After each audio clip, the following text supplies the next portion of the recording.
Student આજના આ લેક્ચરમાં તમારું સ્વાગત છે. સ્ટુડન્ટ આજે આપણે સ્ટાન્ડર્ડ 9th ગ્રેમર ટોપિક લઈશું, ધ એડજેક્ટિવ અને ધ એડવર્બ. રાઈટ? તો એડજેક્ટિવ અને એડવર્બ શું છે? તો કે જે નામના અર્થમાં વધારો કરે, નામના ગુણવર્ણનનો વધારો કરે એને આપણે એડજેક્ટિવ કહીશું. રાઈટ? Then next adverb. તો એડવર્બ કોને કહીશું? તો કે ક્રિયાપદના અર્થમાં વધારો કરતો શબ્દ. રાઈટ? ક્રિયાપદના અર્થમાં વધારો કરતો શબ્દ એને કહીશું આપણે એડવર્બ. ક્રિયાપદની કોઈ વિશિષ્ટતા દર્શાવતો શબ્દ કે જે એડવર્બ. રાઈટ? વર્બની બુક વેરી યુઝફુલ વર્બનો આપણે 8th સ્ટાન્ડર્ડથી અભ્યાસ કરતા જ આવ્યા છીએ, જેથી આપણને ખબર જ છે કે વર્બ ક્રિયાપદ કોને કહેવાય. રાઈટ? તો એડવર્બ જો સરસ રીતે સમજાય તો એડજેક્ટિવ પણ સમજાઈ જાય. એડવર્બ, વર્બ એટલે ક્રિયાપદ, એના અર્થમાં વધારો કરતો, એની વિશિષ્ટતા દર્શાવતો શબ્દ એટલે એડવર્બ. નામના અર્થમાં વધારો કરતો શબ્દ એટલે કે adjective. Right? Then next today we will start our topic adjective and adverb. Right? Adjective કોઈ પણ સંજ્ઞાવાચક કે સામાન્ય નામની પહેલા કેટલીક વાર તેમનું ગુણવર્ણન કરતા શબ્દો મૂકવામાં આવે છે. આ ગુણવર્ણનમાં જે તે નામના રંગ, કદ, આકાર વગેરે આવી શકે. આ પ્રકારના શબ્દો પરસ્પર વિરોધી પણ હોઈ શકે છે. રાઈટ? એડજેક્ટિવ, રાઈટ, નામના અર્થમાં વધારો કરતો શબ્દ. શોર્ટમાં આપણે આટલું યાદ રાખીશું. હવે એ શબ્દો કેવા હોઈ શકે? તો એ શબ્દો વિરોધી પણ હોઈ શકે. Long short, old new, strong weak, high low, tall short, small big, beautiful ugly, right, cheap costly. Right? આવા શબ્દો પણ હોઈ શકે છે. Clear student? ધેન નેક્સ્ટ આપણે જોઈશું અ ન્યૂ બુક, નવું પુસ્તક, એન ઓલ્ડ સ્ટોરી, જૂની વાર્તા. રાઈટ? નવું, જૂનું. અ ફેટ મેન, જાડો માણસ. અ થીન બોય, પાતળો છોકરો. રાઈટ? એક્ઝામ્પલ્સ જોઈએ. This is a big room, આ મોટો ઓરડો છે, મોટો રૂમ છે. ધેન સેકન્ડ છે that is a red flower, પેલું લાલ ફૂલ છે. રાઈટ? ફ્લાવર છે એ નામ છે, એના અર્થમાં વધારો કરતો શબ્દ એટલે કે રેડ, જે હાઇલાઇટ કરીને તમને આપેલો જ છે એ એડજેક્ટિવ છે. Third, that is an old house. Right? પેલું જૂનું ઘર છે, તો એન ઓલ્ડ છે એ પણ એડજેક્ટિવ છે. ઉપર આપેલા બધા જ વાક્યોમાં વિશેષણ નામની પહેલાં મુકાય છે, જેમ કે a big room, a red flower, an old house. Right? જે આપણે નામની પહેલાં વિશેષણ મૂકીએ છીએ. હવે ક્રિયાપદ પછી વાક્યના અંતે વિશેષણ મૂકીએ તો વાક્ય રચના કેવી રીતે થાય એ જોઈએ. રાઈટ? કે જે આપણે વિશેષણ વાક્યની પહેલાં મૂક્યું તો વાક્ય રચના કેવી હોય એ આપણે આ 3 એક્ઝામ્પલ્સમાં જોયું. હવે નેક્સ્ટ છે કે વિશેષણ આપણે નામની પાછળ એટલે કે વાક્યની છેલ્લે મૂકીએ તો વાક્ય રચના કેવી હોય એના એક્ઝામ્પલ જોઈએ. જે ઉપર આપેલા છે એ જ વાક્યો ફરીથી આપણે વિશેષણને વાક્યના અંતમાં મૂકીએ તો વાક્ય રચના કેવી થાય એ જોઈએ. Examples first, this room is big, આ ઓરડો મોટો છે. Second, that flower is red, પેલું ફૂલ લાલ છે. Third, that house is old, પેલું ઘર જૂનું છે. રાઈટ?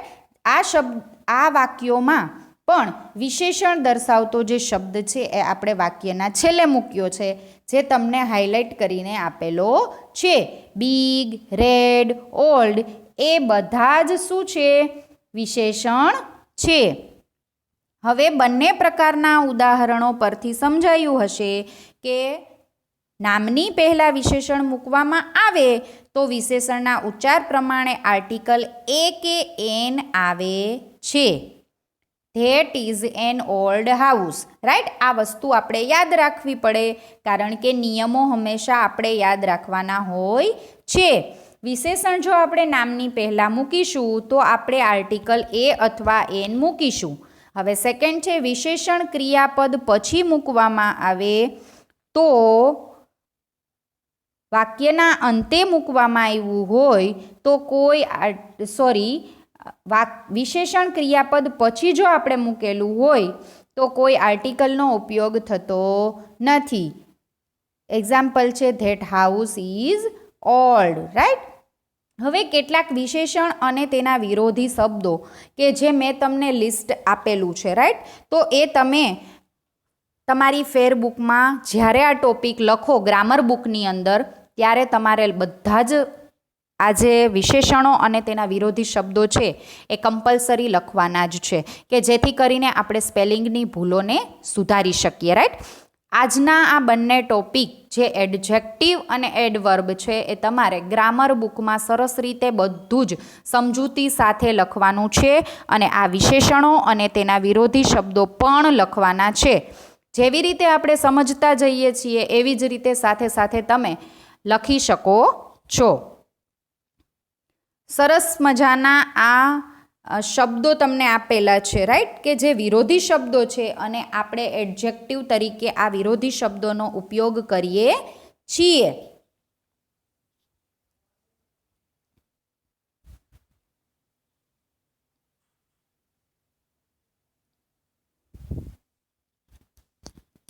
ખૂબ જ સરસ રીતે તમને આપેલા આ શબ્દો છે, સ્પેલિંગ, ઉચ્ચાર અને અર્થ આપેલા છે, જેથી તમે સ્પેલિંગ સરસ રીતે રીડ કરી શકો અને તેના ઉચ્ચારને પણ તમે સરસ રીતે સમજી શકો.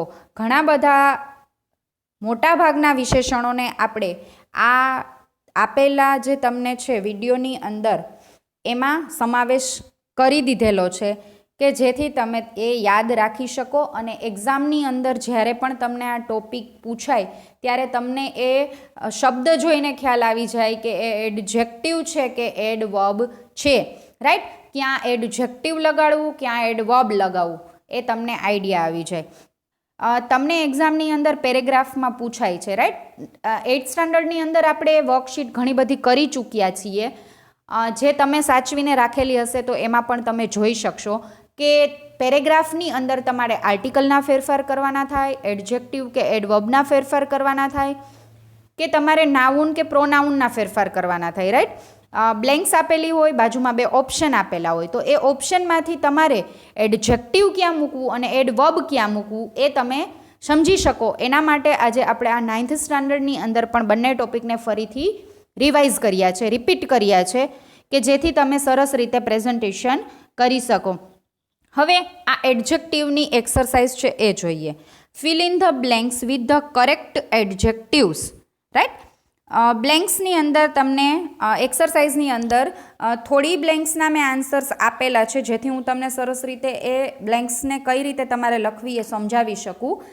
ધેન થોડી બ્લેન્ક્સના આન્સર્સ તમારે તમારી જાતે લખવાના થશે. રાઈટ, તો ફર્સ્ટ બ્લેન્ક છે Nitin is blank because he has passed the test. Happy યા હેપીનેસ. રાઈટ, તો તમે સમજી શકો કે એડજેક્ટિવની ખાલી જગ્યા હોય ત્યારે તમારે એડજેક્ટિવ જ મૂકવું પડે, એડવર્બ ક્યારેય મૂકી શકતા નથી. તો આન્સર આવશે હેપી. સેકન્ડ છે Mohan is a blank boy, he can lift this heavy bag. તો હેવી બેગને રિલેટેડ તમારે એડજેક્ટિવ મૂકવાનું છે, તો સ્ટ્રોંગ આવશે, કારણ કે તેને વજનવાળી બેગ ઉચકી છે એવું દર્શાવવું છે, તો આપણે વીક કહી શકીએ નહીં, સ્ટ્રોંગ આવશે. રાઈટ, થર્ડ છે Sano was a blank old man. કેવો છે, વાઇસ છે કે વાઇસલી આવશે, તો કે વાઇસ, ડાહ્યો માણસ છે. Right, do you like blank coffee.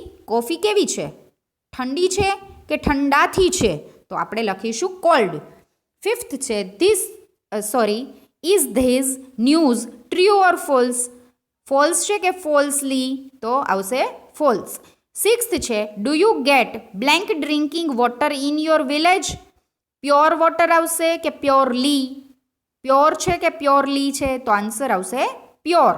7th છે the king is not a kind man. He is kind man નથી, એ દયાળુ માણસ નથી.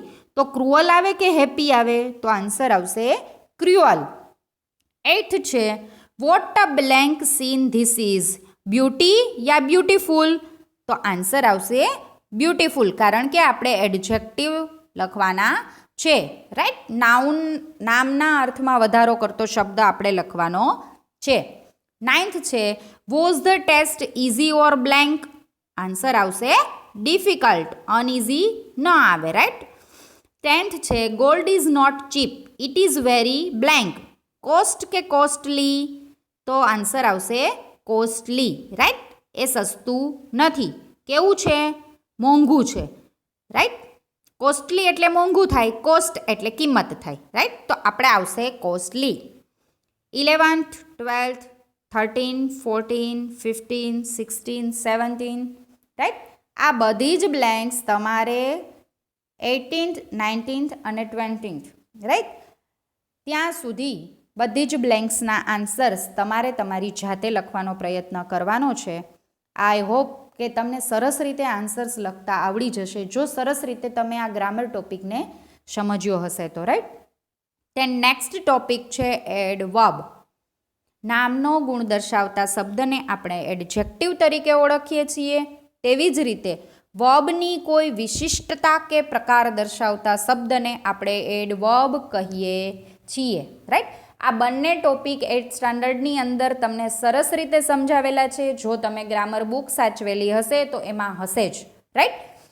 ફરીથી રિપીટ કરીએ છીએ કે તમને ફરીથી સરસ રીતે આ બંને ટોપિક માઇન્ડમાં ક્લિયર થઈ જાય. સરળ ભાષામાં કહીએ તો જે શબ્દ વર્બ કે એડજેક્ટિવ વિશે કંઈ વધારે કહી જાય તેને એડવર્બ કહેવાય છે, રાઈટ. વર્બ કે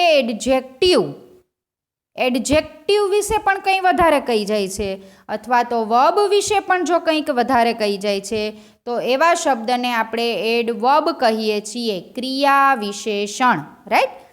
એડવર્બને તેમના અર્થના સંદર્ભમાં 4 વર્ગમાં વહેંચી શકાય છે. એડવર્બ છે એને 4 રીતે આપણે લખી શકીએ. કઈ રીતે? તો કે એડવર્બ ઓફ મેનર એટલે કે કેવી રીતે, હાઉ, કેવી રીતે, તો મેનરની રીતે પણ આપણે દર્શાવી શકીએ છીએ. Second adverb of time, when, ક્યારે, સમય દર્શાવે છે.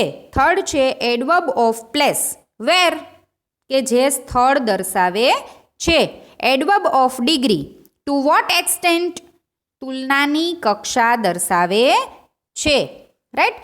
એડવર્બ્સને આપણે 4 વર્ગમાં વહેંચી શકાય. Adverb of manner, adverb of time, adverb of place, adverb of degree. આપણે અભ્યાસક્રમના સંદર્ભમાં ફક્ત એડવર્બ્સ ઓફ મેનર શીખવાના છીએ કે રીત દર્શાવતા કેટલાક એડવર્બ્સ જુઓ. Beautifully, boldly, cleverly, fast, lovingly, happily વગેરે, રાઈટ. એક્ઝામ્પલ જોઈએ એટલે આપણને વધારે સારી રીતે આ એડવર્બ ઓફ મેનરને સમજી શકીએ. First example, Rohan works sincerely. How does Rohan work? એવો ક્વેશ્ચન આપણે પૂછીએ વાક્યને તો આન્સર આપણને મળશે સિન્સિયરલી. વર્ક્સનો ગુણ દર્શાવે છે, કામ કેવી રીતે કરે છે એનો ગુણ દર્શાવતો શબ્દ છે sincerely. It modifies the verb works, કે જે વર્ક છે એનું મોડિફાઈ કરે છે, રાઈટ. નિષ્ઠાપૂર્વક કામ કરવાની રીત, મેનર ઓફ વર્કિંગ દર્શાવે છે. ધેન સેકન્ડ છે the children run quite fast. આ વાક્યમાં ક્વાઇટ વિશેષણ ફાસ્ટના અર્થમાં વધારો કરે છે, રાઈટ. ક્વાઇટ છે એ એડવર્બ છે અને ફાસ્ટ છે એ એડજેક્ટિવ છે, રાઈટ.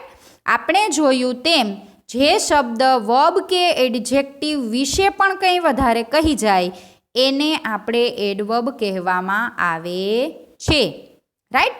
એડજેક્ટિવ ફક્ત નામના અર્થમાં વધારો કરે છે, જ્યારે એડવર્બ છે એ ક્રિયાપદ કે વિશેષણ બંનેના અર્થમાં કંઈક વધારે કહી જાય એવા શબ્દને આપણે એડવર્બ કહીએ છીએ. મોટાભાગના એડવર્બ્સ ઓફ મેનર કે જે રીત દર્શાવતા ક્રિયા વિશેષણો છે એ વિશેષણને ફક્ત એલવાય પ્રત્યય લગાડવાથી બની જાય છે. આ વિશે આપણે શીખી ગયા છીએ. થોડા ઉદાહરણો જોઈએ. એક્ઝામ્પલ જોઈએ. કેરફુલનું શું થશે? કેરફુલી.